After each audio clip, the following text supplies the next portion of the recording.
Assalamualaikum warahmatullahi wabarakatuh. Waalaikumsalam warahmatullahi wabarakatuh. Bapak, kami dari Situbondo, rombongan bersama perwakilan dari asosiasi dan KTH. Saya sendiri perwakilan dari PLMDH.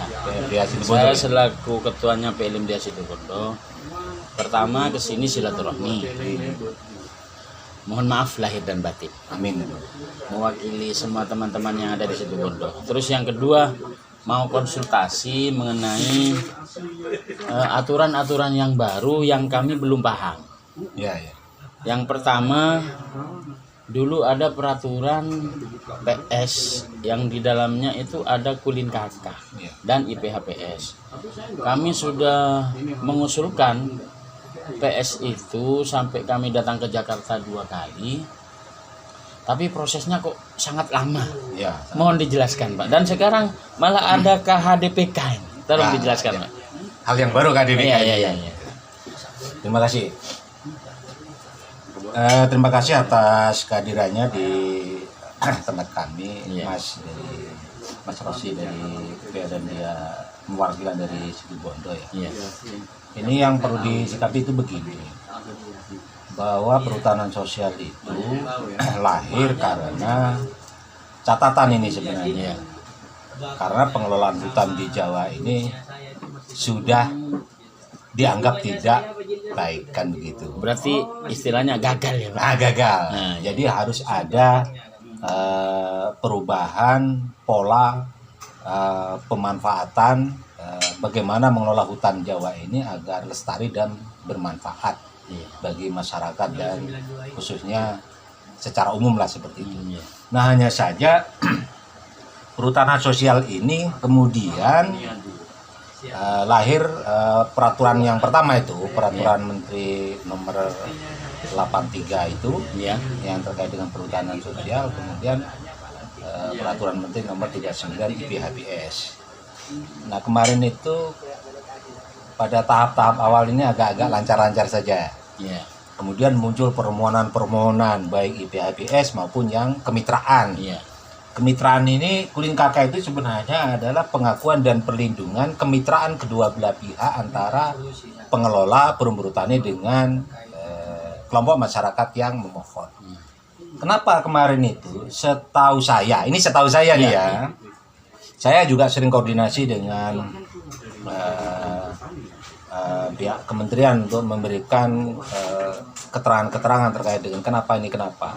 Satu, ternyata itu akibat karena adanya corona itu. Jadi muncul corona sehingga tidak bisa kegiatan perhutanan sosial, permohonan itu tidak bisa dilakukan verifikasi dan sebagainya itu karena ada pembatasan sebagai akibat munculnya pandemi corona itu. Maaf, saya potong, Pak. Apakah mungkin tidak ada kaitannya dengan oknum-oknum perhutani yang sengaja untuk memperlambat proses ini? Soalnya di Banyuwangi Utara ada namanya Pak Asper siapa yang gondrong itu, Pak. Nah, itu bisa meloloskan 6 IPHPS di Situbondo. Iya. Itu setahu saya gitu ya. Pak Sukatno ya. Pak Sukatno. Pak Sukatno ya, saya kenal juga itu. Yang dulu pindahan dari Asper Ambulu, KPA Jember gitu ya. Setahu saya itu tahap awal itu. Permohonan sebelum timbulnya pandemi. Nah, kemudian muncul permohonan yang kedua, tahap berikutnya itu langsung adanya pandemi itu, sehingga yang seharusnya ada verifikasi, ada pelaksanaan di lapangan, misalnya teknis menindaklanjuti dari permohonan itu tidak bisa dilakukan karena itu. Itu informasi-informasi yang saya tangkap dari kementerian. Jadi karena tidak ada penyebab yang lain. Jadi ada 2 tahun sampai ke 3 tahun, 2 tahunan lah sampai ke 3 tahun sampai tahun 2022 ini. Nah, ini permohonan belum direalisasi berdasarkan peraturan yang lama 83 dan 39, kemudian muncul pemerintah bersama DPR sudah menyepakati menurunkan undang-undang Cipta Kerja itu. Cipta Kerja Omnibus Law. Itu yang di dalamnya termasuk mengatur terkait dengan kehutanan. Kemudian ada peraturan pemerintah nomor 23 tentang penyelenggaraan kehutanan. Nah, Kemudian muncul perbaikan-perbaikan dari regulasi yang dulu berdasarkan mengacu kepada peraturan perundangan yang terbit berikutnya, yaitu Undang-Undang Cipta Kerja, kemudian PP 23, Peraturan Pemerintah Nomor 23. Kemudian juga menindaklanjuti itu, kemudian kementerian merevisi peraturan menterinya yang terkait dengan perhutanan sosial, yaitu melahirkan Peraturan Menteri Nomor 9 Tahun 2001 tentang pengelolaan perhutanan sosial. Nah, itu sebenarnya adalah penyempurnaan dari regulasi-regulasi yang sebelumnya, dan itu penyempurnaan menindaklanjuti dari lahirnya Undang-Undang Cipta Kerja PP 23. Nah, kemudian ini yang umum ya. Yang PP nomor 9 itu sifatnya umum. Peraturan Menteri LHK nomor 9 itu 2001 itu sifatnya umum. Jadi berlaku umum sebenarnya. Khusus di Jawa ini akan diberlakukan yang jenengan sampaikan tadi, Mas. KHDPK, kawasan hutan dengan pengelolaan khusus begitu. Dan ini sudah kita sering menyimak penyampaian dari kementerian terkait dengan penjelasan KHDPK ini. Berarti KHDPK itu berarti lepas dari perhutani kan, Pak? Ya, artinya pengelolaannya itu tidak lagi diserahkan kepada perhutani. Jadi tapi kalau saya baca dari regulasi dari keputusan SK nomor 287 itu 2022 itu menyebutkan bahwa sebenarnya KHDPK itu peruntukannya bukan hanya untuk perhutanan sosial. Bukan untuk itu saja. Kalau saya menyimak dari penyampaian Kementerian LHK, yang satu perhutanan sosial, yang kedua itu adalah menata ulang kembali. Kita lihat kawasan-kawasan hutan lindung yang sudah berubah fungsi itu akan ditetapkan kembali fungsinya, misalnya seperti itu. Kemudian melegalkan perhutanan sosial ini, salah satu adalah melegalkan kegiatan masyarakat yang sudah ada di dalam. Pelegalannya dalam bentuk apa, Pak? Nanti persetujuan perhutanan sosial. Sertifikat atau hak guna usaha? Persetujuan. Jadi hak kelola, diberikan hak kelola persetujuan. Artinya secara legal hukum masyarakat diberikan izin, bahasanya seperti itu. Jadi itu bukan sertifikat tapi ya. Hutan tetap negara, tetapi masyarakat diberi hak untuk mengikut HGU. Bukan HGU. Kalau di bahasa istilahnya itu persetujuan ya. Persetujuan. Tetapi di dalam persetujuan itu ada hak-hak dan kewajiban. Bahasanya seperti itu. Hak kewajibannya apa? Hak hanya apa, kewajibannya apa, begitu terhadap bagaimana kawasan hutan itu, hutan negara itu. Yang terpaling penting itu sebenarnya begini, Mas, bahwa kita lihat kawasan hutan itu sebagian besar sudah ada masyarakatnya yang mengelola, nanam kopi lah, yang nanam gitu ya, nanam tanaman buah-buahan. Nah itu kan selama ini kan tidak legal.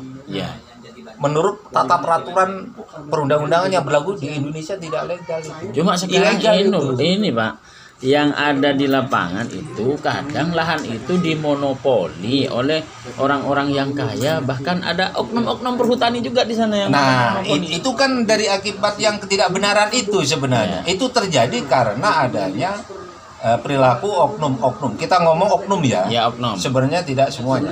Jadi pada perilaku oknum-oknum yang tidak semestinya dia berlaku. Dan itu terjadi. Kalau itu tidak ada keterlibatan oknum itu mungkin 50% lah kejadiannya. Nggak mungkin terjadi Nggak mungkin terjadi. Jadi istilahnya secara kasarnya oknum itu yang membuat berani berarti. Gitulah seperti itu. Jadi kalau kita melihat sebenarnya faktanya seperti itu. Itu yang kejadian kemarin. Sehingga kenapa KHDPK itu, saya sependapat dengan peraturan KHDPK dan mendukung. Karena itu nanti akan tertata, Mas. Kita melihat kawasan-kawasan hutan lindung yang tadinya itu sudah menjadi gundul, itu fungsinya akan dikembalikan tanpa menghilangkan keterlibatan masyarakat untuk memanfaatkannya. Tetapi bukan berarti memanfaatkannya itu berarti bukan berarti misalnya itu menggunduli, tidak. Misalnya menanam buah untuk kawasan-kawasan hutan lindung, untuk atau mengembalikan fungsinya ke fungsi lindung. Kalau itu fungsi lindung saya. Berarti hutan lindung itu masyarakat boleh bercocok tanam di sana, tapi tanaman buah-buahan, tanaman yang berkayu, akarnya yang dalam. Jadi kalau tanaman semusim seperti jagung, kacang itu tidak boleh ya, Pak? Sebenarnya begini ya, konsepnya ya, kalau saya tangkap, yang saya pahami, saya sebagai orang luar dan independen untuk dalam mengawal perhutanan sosial itu, konsepnya kita itu membangun hutan. Yang namanya hutan itu mesti ada pohonnya. Gitu ya. Nah kemudian bukan berarti yang sudah hutan itu kemudian digunduli. Iya betul. Bukan begitu. Jadi yang sudah ada itu kemudian bagaimana dimanfaatkan supaya lebih memberikan manfaat dan mengembalikan fungsinya. Kalau tadinya misalnya kita gundul gitu ya, oke, supaya bermanfaat tanamannya tanaman buah. Oke, harus ada pohonnya. Oh, saya masih butuh makan misalnya musiman. Oke, bisa menanam jagung di sela-selanya misalnya kayak gitu. Jadi polanya itu kan pola hutan tapi memberikan manfaat jangka pendek juga. Berarti begitu. Boleh nanam jagung atau kacang di hutan lindung ya, Pak? Asalkan dalam rangka ini loh ya, pemulihan itu ya. Soalnya di sana ada aturan juga tidak boleh ada pengolahan tanah secara intensif. Betul. Ya. Tapi apakah serta merta ya? Tiba-tiba kita melarang orang, jangan begini, kan nggak bisa seperti itu. Jadi penyadaran lama perlahan-lahan, Pak, nanti setelah ini begini tanamannya agak ini dirubah polanya. Artinya supaya bagaimana memanfaatkan kawasan itu dengan tahan naungan, kan harus merubah jenis komoditi. Artinya kita mengalihkan begitu. Jadi secara bertahap itu.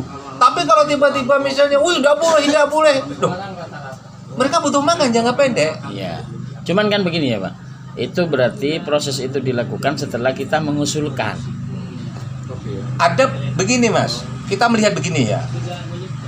Kita melihat bahwa kawasan hutan itu banyak yang sudah ada masyarakatnya. Ya.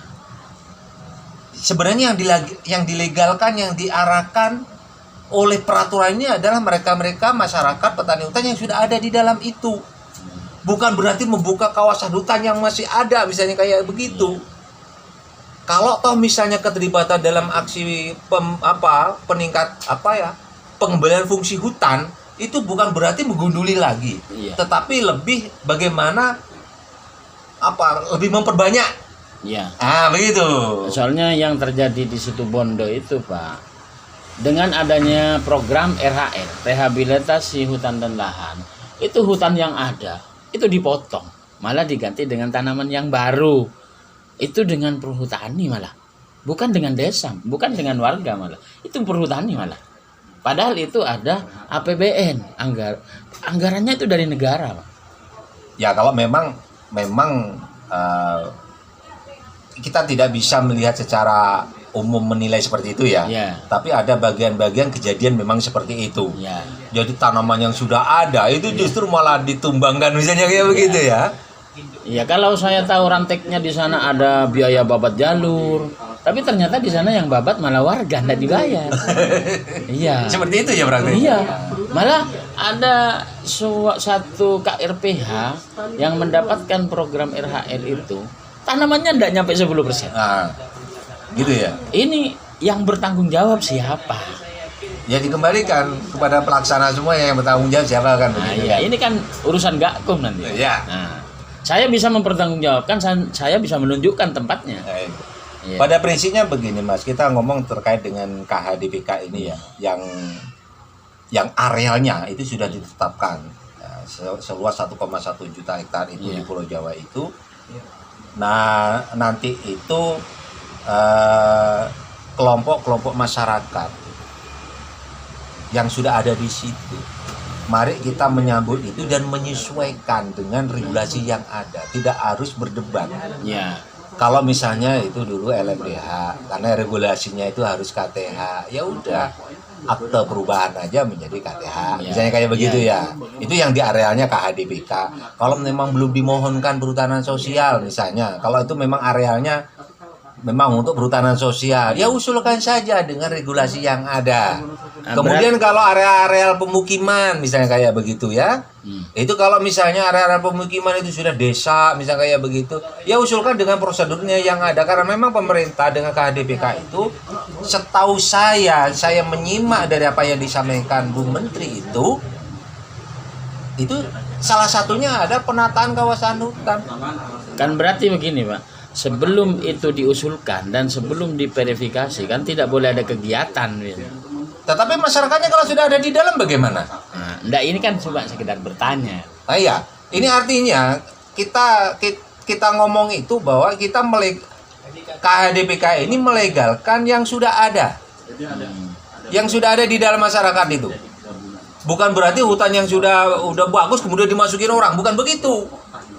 Jadi masyarakat yang sudah ada yang di kawasan-kawasan area hutan lindung yang nanam kopi dan sebagainya itu nanti dilegalkan, kemudian dalam tataran apa itu, perhutanan sosial atau dalam rangka pemulihan kawasan atau apa begitu. Karena memang KHDPK tadi itu ada 4. Setahu saya menyimak dari Bu Menteri itu perhutanan sosial, kemudian jasa lingkungan, kemudian penataan kawasan yang areal-arealnya yang seharusnya itu dikeluarkan dari kawasan hutan. Perjuangannya orang-orang yang ada pemukiman mulai dari dulu gak ada penyelesaian. Kenapa tidak ada penyelesaian? Karena tidak ada aturan yang mendukung terhadap penyelesaiannya. Mulai dulu itu keluar penyelesaian kawasan hutan didorong. Kenapa tidak jalan? Karena tidak ada aturannya yang membolehkan. Iya. Tetapi dengan KHDPK ini insya Allah harapannya pemerintah itu bisa menyelesaikan. Iya maaf Pak, ini semakin menarik pembahasannya. Tadi Bapak menyampaikan KHDPK ini muncul karena perhutani sudah dinilai gagal. Akan seperti itu. Saya juga tertarik dengan bahasanya Bapak Jokowi. Perhutani itu kolonial di atas kolonial. Itu maksudnya bagaimana? Nah. Mungkin ada sesuatu yang merugikan negara atau oknum yang berbuat secara tidak bertanggung jawab seperti yang di rumah. Ini kalau masyarakat mencuri satu saja Pak, kalau ditangkap ditahan. Tapi kalau oknum Pak, 1 truk tidak ditahan. Iya. Kalau pemaknaan itu begini, dulu pernah disampaikan oleh Bu Menteri. Iya. Itu di depan Komisi 4 DPR. Itu saya juga pernah membaca YouTube-nya. Iya. Bahwa yang dimaksud itu perhutani itu jangan berbisnis dengan rakyat, katanya begitu penyampaiannya Bu Menteri gitu. Maksudnya bagaimana? Makanya dengan adanya, kenapa perhutanan sosial itu dikeluarkan dari kelola perhutani, artinya di KHDPK itu perhutanan sosial itu hanya ada di KHDPK, tidak dikelola yang areal yang diperuntukkan untuk dikelola oleh perhutani. Karena nanti biar perhutani itu pure bisnis, tidak ada kaitannya dengan sosial-sosialan. Sosial masyarakat tidak ada. Nggak ada. Kalau dulu misalnya lo ini ya, ini dibagi ketidakdapatan masyarakat untuk bagi-bagi lahan, ikut terlibat misalnya kayak begitu, oke dilibatkan. Kan begitu kan dulu. Berarti kalau perhutani sudah tidak bisa terlibat dalam KHDPK, secara de facto, secara de jure kan sudah berkurang anunya Pak. Arealnya. Ya. Berarti arealnya kalau berkurang, nanti petugasnya juga berkurang mungkin Pak. Ya bisa jadi tidak. Bisa jadi tidak ya. Kalau optimalisasi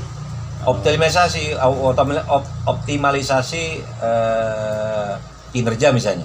Karena begini, setahu saya areal-areal yang KHDPK itu yang mana sih? Iya. Salah satunya ada hutan lindung. Iya. Kemudian kawasan-kawasan tenurial, misalnya kayak konservasi, kemudian area-area yang tidak produktif, area-area yang sudah SK Kulin, PS, misalnya kayak seperti itu. Soalnya begini Pak, ini arealnya berkurang, otomatis pendapatan perhutani berkurang. Sedangkan arealnya tidak berkurang, perhutani selalu defisit untuk membayar tenaganya selalu min. Sekarang arealnya berkurang, tenaganya tidak dikurangi, ya malah tambah min itu Pak. Sekarang contohnya begini. Iya. Kalau misalnya areal KHDPK di areal hutan lindung. Enggak.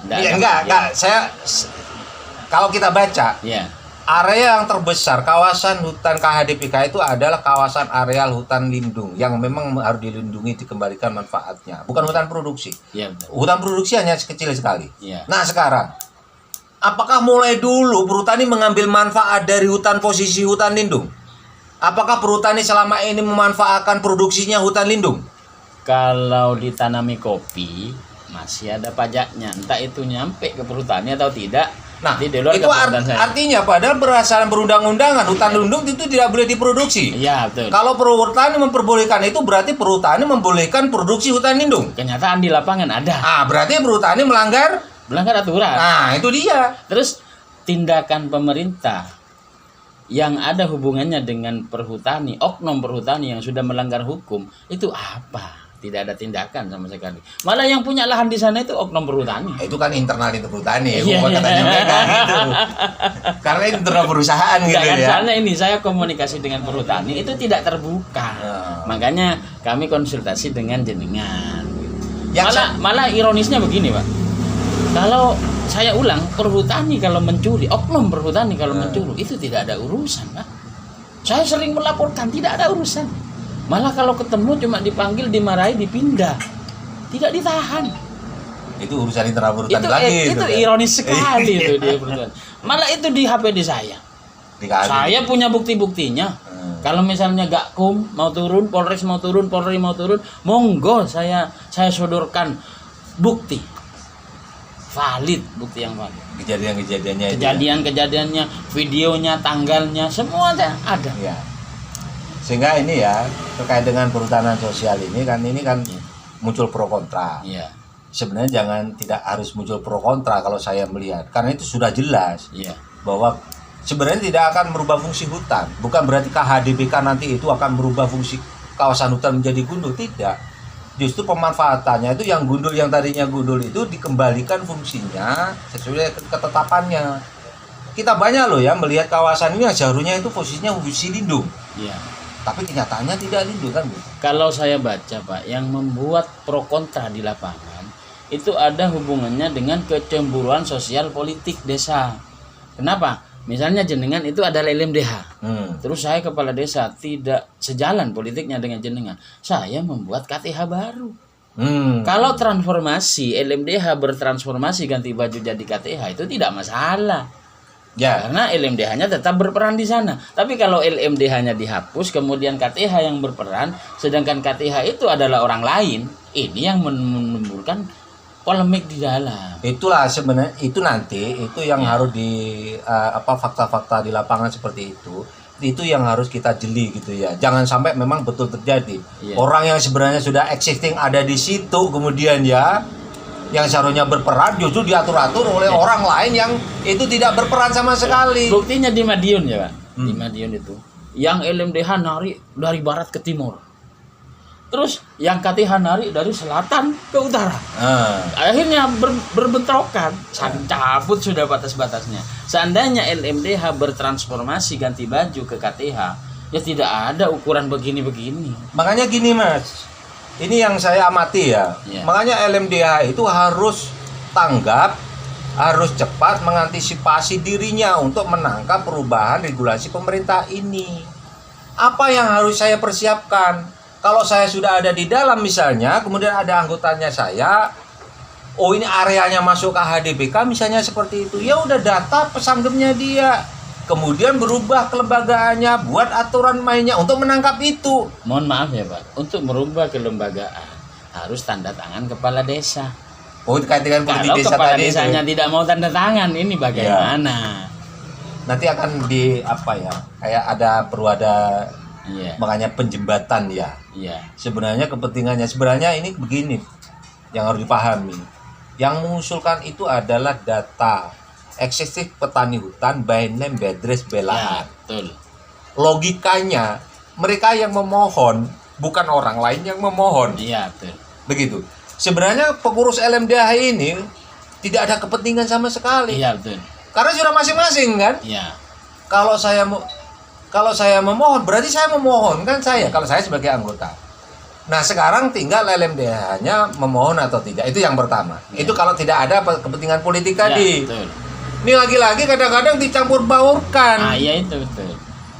Kepala desanya nggak paham, makanya bentur-benturkan. Makanya Bapak tadi bilang begini, seharusnya tidak menjadi keberatan LMDH kalau ini LMDH dihapus kemudian menjadi KTH. Betul. Tapi yang terjadi di lapangan Pak, LMDH-nya masih tinggal 3 tahun.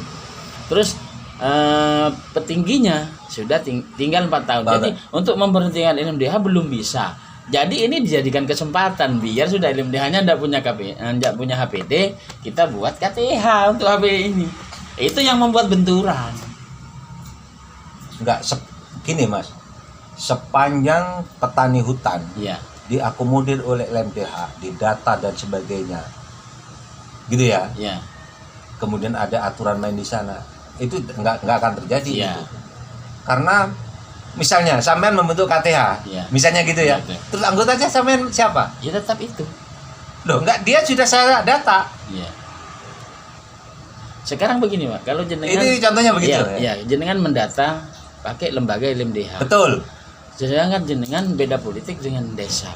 Kemudian jenengan mau mengajukan proposal kan harus tanda tangan desa, Pak. Nanti begini tuh caranya. Buat aja surat pernyataan bahwa kepala desa tidak mau bertanda tangan. Oh, itu yang saya maksud. Solusinya seperti asalkan itu. Begini loh Pak, asalkan petani pesanggem itu sudah terwadahi semua. Ya.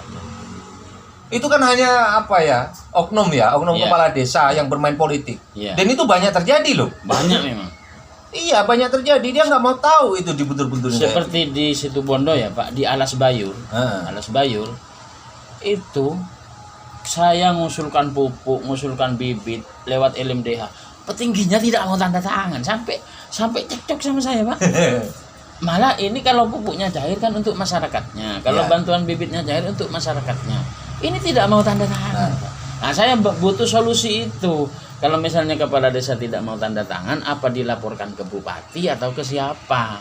Buatkan surat, misalnya dalam permohonan itu ya, buatkan surat pernyataan bahwa kepala desa tidak bertanda tangan. Alasannya apa? Sampaikan saja. Kan ada pihak-pihak yang berwenang untuk mengecek itu. Ya. Biar pihak-pihak terkait yang di atasnya itu melakukan cross check dan memfasilitasi. Iya. Karena masyarakat itu memang betul itu nggak bisa nembus kadang-kadang. Nah, ini mungkin beralih tema dulu sebentar ya Pak, karena ini sangat krusial. Di Alas Tengah itu Kecamatan Sumbermalang, itu ada satu lahan kurang lebih 200 hektar. Itu lahan awalnya lahan itu punya desa. Karena di sana muncul kerawangan, muncul peta desa, muncul SPPT. Cuma sekarang diaku oleh perhutani dengan beberapa faktor pendukung. Kemudian sekarang itu termasuk lahan yang saya usulkan IPHPS kemarin. Kemudian ini kalau misalnya terjadi IPHPS itu turun, ini kemudian diambil KHDPK, prosesnya bagaimana nanti? Begini. Negara, pemerintah itu kan punya database peta, peruntukan peta. Wah, itu sudah di mana-mana, udah lintas sektor kepemerintahan itu ada. Misalnya kehutanan itu ini, terus yang perkebunan ini, itu sudah ada semua. Di saat diusulkan, ini sebenarnya posisi usulan ini adalah statusnya kawasan apa? Kalau sisanya Pak. Sebentar dulu, saya lanjutkan. Perhutani bisa mengklaim itu kawasan hutan. Tapi setelah diajukan ke KLHK, apakah benar itu kawasan hutan? Nah, ya itu. Nah, makanya usulin saja biar kementerian yang menyelesaikan. Oh, begitu. Soalnya begini, Pak. Kalau KPH Bondowoso dan ke bawah itu mengklaim itu tanah hutan. Cuma anehnya Dinas Pertanahan mengeluarkan sertifikat. Nah, makanya itu sampaikan aja ke pusat permohonan. Malah sertifikatnya sudah berumur 5 tahun, ada yang lebih 5 tahun. Itu dia. Iya. Berarti kan ada kerancuan itu. Itu biar diselesaikan oleh pihak yang di sana lah. Ajuin aja. Malah di peta itu, Pak, di tengah-tengah peta itu ada kuburan, ada sekolah di peta itu, Pak. Mana mungkin hutan ada kuburan, ada sekolah di sana. Tapi bisa jadi seperti yang di Jember sini ada satu desa itu murni statusnya kawasan hutan. Tapi ada peta desanya. Peta desa bukan kerawangan, artinya itu adalah statusnya kawasan hutan. Nah, kalau itu kan perembetan, Pak. Oh, bukan rembetan. Jadi desa itu adalah statusnya kawasan hutan. Administrasi pendukungnya ada, Pak, seperti letter C. Ya nggak Kerawangan. ada, wong itu Loh, statusnya kalau kawasan ini hutan. beda, Pak. Letter C-nya ada, peta desanya ada, malah ada sertifikatnya. Oh, Diklaim oleh perhutani. kok aneh itu? Ya memang aneh bin ajaib ini. Ya. Makanya itu yang saya maksudkan, jika ada permasalahan-permasalahan seperti itu, Iya. jangan membuat konflik lah ya. Iya. Tapi salurkanlah kepada jalurnya yang ada. Makanya begini, Pak, kami mohon petunjuk kepada siapa kami harus mengadu. Soalnya kalau kami harus berbenturan dengan perum perhutani seperti telur dengan batu, kami tetap akan kalah. Dari segi modal kalah. Cuma kami juga rakyat Indonesia yang punya hak untuk mempertahankan hak-hak kami. Iya. Karena tanpa tanah itu, Pak, kami tidak bisa bercocok tanam. Lah, ini sertifikat sudah berumur 5 tahun suruh kembalikan ke kejaksaan karena itu tanah hutan. Loh, kan aneh, Pak.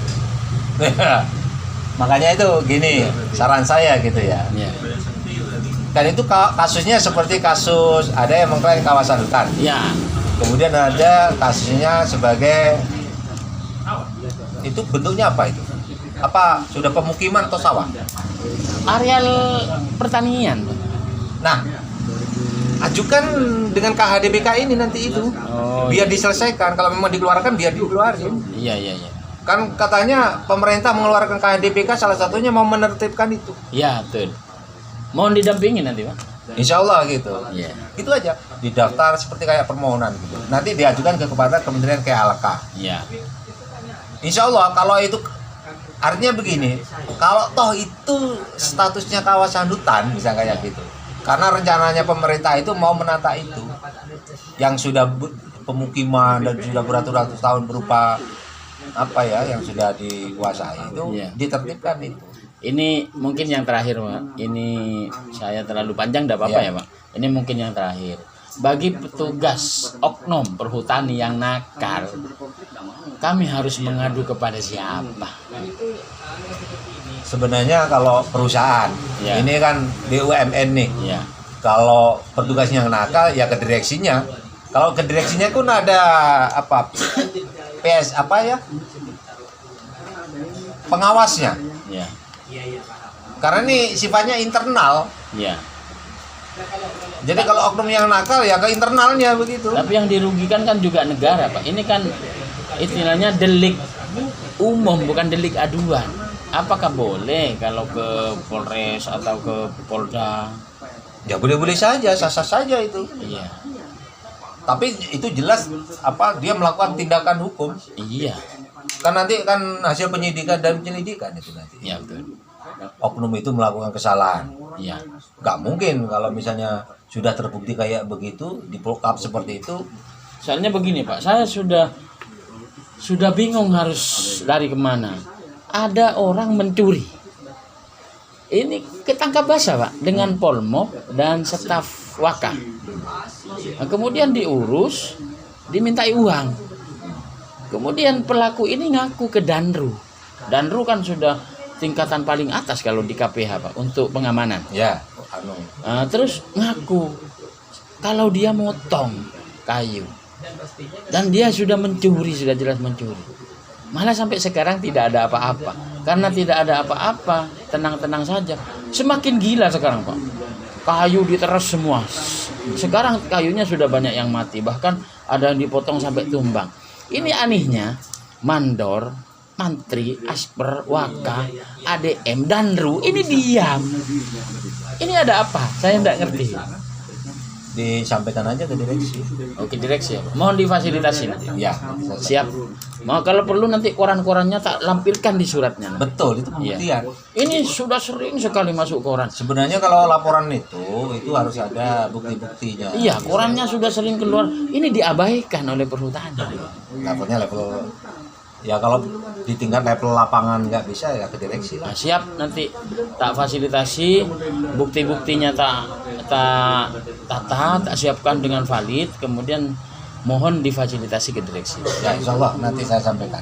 Ya, terima kasih atas semua penjelasan. Sama-sama. Gitu. Mohon maaf lahir batin. Amin. Sama-sama. Assalamualaikum warahmatullahi taala wabarakatuh. Waalaikumsalam warahmatullahi wabarakatuh.